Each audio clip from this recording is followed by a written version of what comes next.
Manusia dalam kehidupan ini kadang bersedih dengan sesuatu yang telah berlalu. Itu dalam bahasa Arab disebut dengan al-huzun. Atau risau menghadapi masa depan yang akan kita lalui. Itu namanya al-hammu, yaitu kerisauan.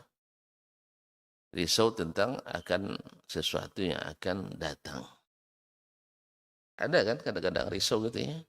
Sedih dengan telah berlalu, risau dengan apa yang akan dihadapi. Besok umur sekian, apa yang nak saya makan. Rupanya belum sampai itu tak bisa lagi makan. Ya sah? Atau terlalu sedih dengan sesuatu yang tidak didapat. Karena diharap tak didapat, akhirnya bersedih berkepanjangan.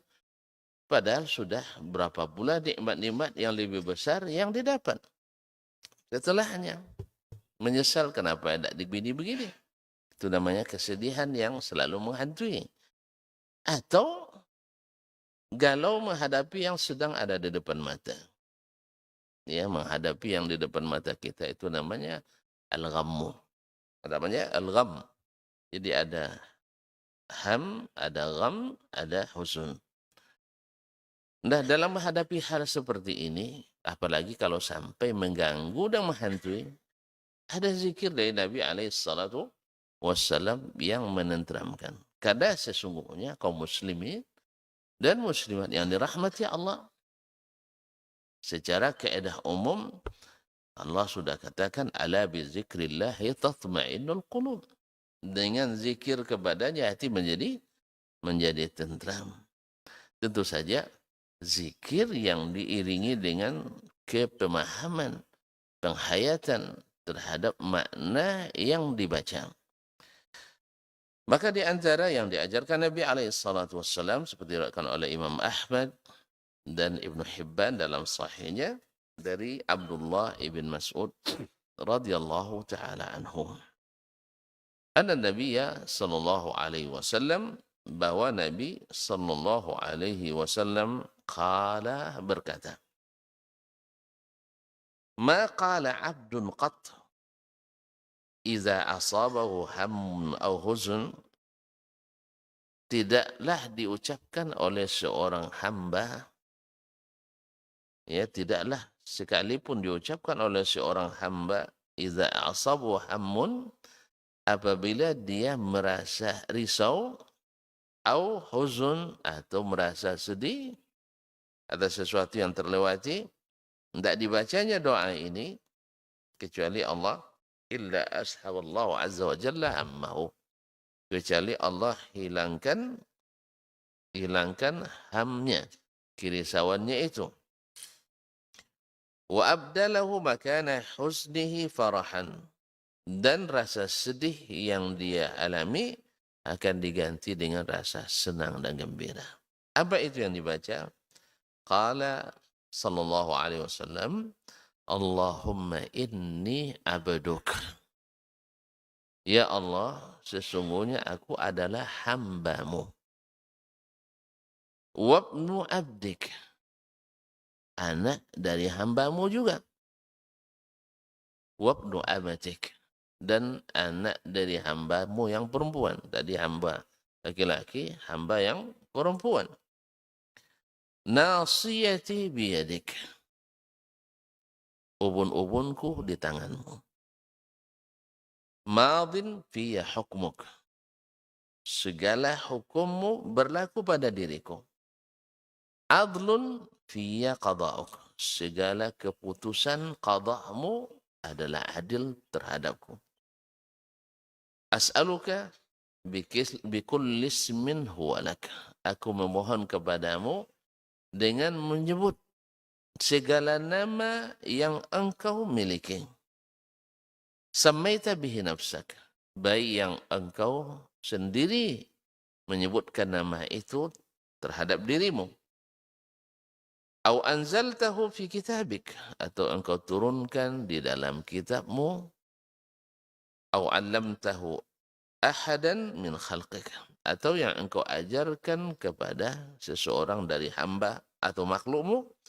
أو استأثرت في علم الغيب عندك أو استأثرت به في علم الغيب عندك, atau hanya engkau sendiri yang mengetahuinya dalam ilmu gaibmu. Anta ja'alal Qur'ana rabi'a qalbi. Engkau jadikan Al-Quran sebagai rabi'a qalbi, sebagai musim seminya hatiku, artinya keindahan dalam hatiku.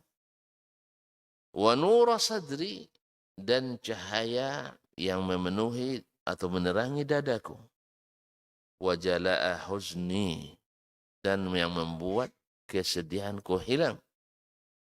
Wa zahaba hammi, dan kerisauanku pun pergi.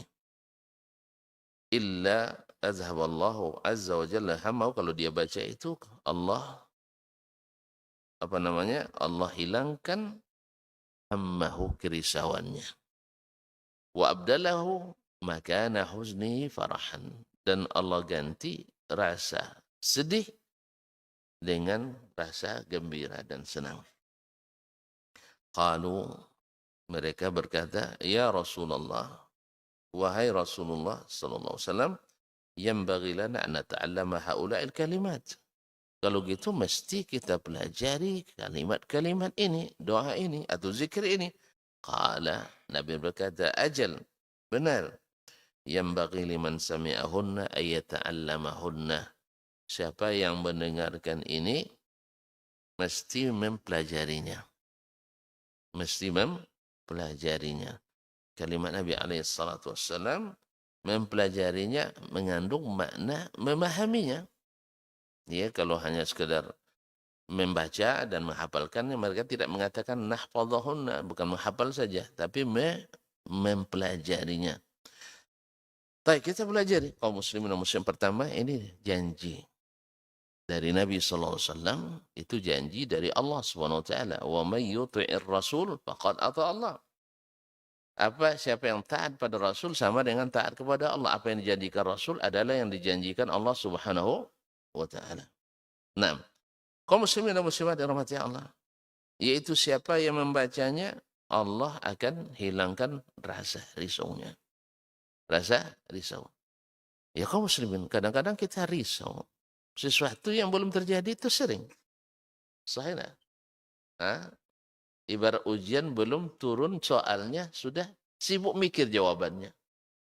Kalau belum ada soalnya, sibuk mikir jawabannya, ketemu. Ketemu? Kami sudah mengalami itu. Ya, ada suatu masalah yang dihadapi yang berkaitan dengan pertanggungjawaban. Kita mau pergi rapat. Pas sampai di tempat rapat, tiba-tiba panggilan atasan datang. Langsung ke kantor. Yang bersama saya risau, Ustaz, gimana nanti kalau ditanyakan ini dan itu? Saya bilang, Ustaz, ibarat ujian, jangan pikirkan jawaban sebelum soalnya datang. Tidak ada guna mikirkan jawaban sebelum soal. Ada guna. Mikirkan jawaban, soalnya belum datang. Ada guna? Antum risau kalau tidak ada guna. Tidak akan ketemu jawabannya. Saya bilang, nanti kalau ditanya, kalau kita dapat jawabannya, kita jawab. Sah? Kalau tidak dapat jawabannya, kita minta perpanjangan waktu. Ya kan? Pak, kami tidak punya jawabannya, tolong beri waktu tambahan. Oh, tidak harus sekarang juga, kita bilang tunjukkan jawabannya. Minta tolong, tunjukkan jawabannya. Selesai. Kenapa risau sekali? Barang yang belum terjadi. Hanya sekedar kerisauan. Syaitan itu suka menakut-nakuti kita. Kalau saya pergi haji nanti habis piti. Besok makan apa lagi? Sah? Itu yang kadang-kadang bikin kita menunda-nunda. Bagi yang belum berbini. Kalau kita berbini nanti habis piti. Habis berbini apa akan dimakan lagi? Risau lagi kan? Kita belum menempuhnya tapi sudah risau. Sudah risau sekali. Kaum muslimin dan muslimat dimati Allah SWT. Ternyata sampai di atas. Ternyata dipertemukan dengan profesor-profesor dari pusat. Yang kedua, diajak makan siang plus makan durian. Oh, udah lama kangen makan durian. Coba bayangkan. Coba kalau kita risau tadi Ustaz, makan tak nikmat, durian tak lezat. Sah? Makanya, alhamdulillah, tidak ada ujian. Tidak ada ujian. Selesai makan siang, makan durian, habis itu ramar-ramar sebentar, habis itu kita minta diri. Alhamdulillah. Kan nampak itu sebenarnya. Jangan risau sebelum datangnya. Dah datang pun tak boleh risau juga. Kecuali kita sama sekali tidak ada mengulang-ulang pelajaran sama sekali kan. Kita alhamdulillah setiap hari ke rumah Allah. Sebabnya setiap hari kita di bulan puasa Ramadan kita puasa. Pas ada kelebihan rezeki kita pula pergi umroh atau pergi haji. Dan ada sedikit kelebihan kita bersedekah. Entah apa risau lagi.